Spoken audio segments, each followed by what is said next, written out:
สาอายว่าอายเตือนน้องแล้วเขามีเมียแล้วน้องแก้วยังไปเพ้อฝันหน้าตาพ่อเบิ่งเจ้าแห่งงามก็เมียเขานั้นลืมสาผู้ชายคนนั้นอายรอวันถ้าเสร็จน้ำตาตัดใจสาเจ้ามีค่ากว่าคำว่าน้อยสิ่งเสียไปขอให้น้องปล่อ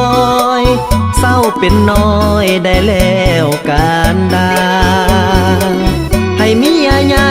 เขาปล่อยเจ้าไปหย่าลูกผัวเขามา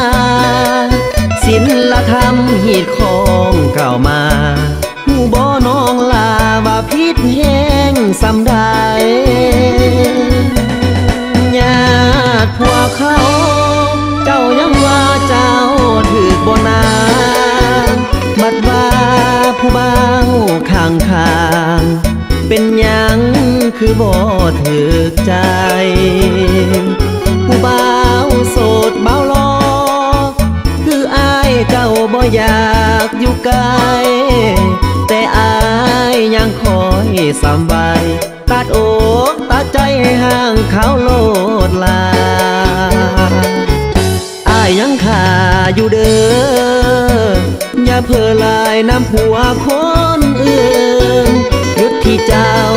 ควันยืนลืมวันคืนที่บ่มีค่ามาเริ่มต้นใหม่อย่าห้องไห้ในเรื่องผ่านมาตัดใจน้องลานรกเพิ่นท่าเอาคนเป็นเมียน้อย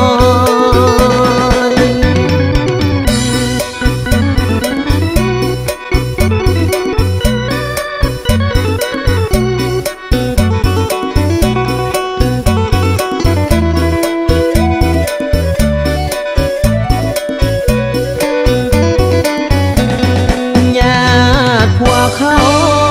เจ้ายังว่าเจ้าถือบ่นาบัดว่าผู้บ่าวข้าง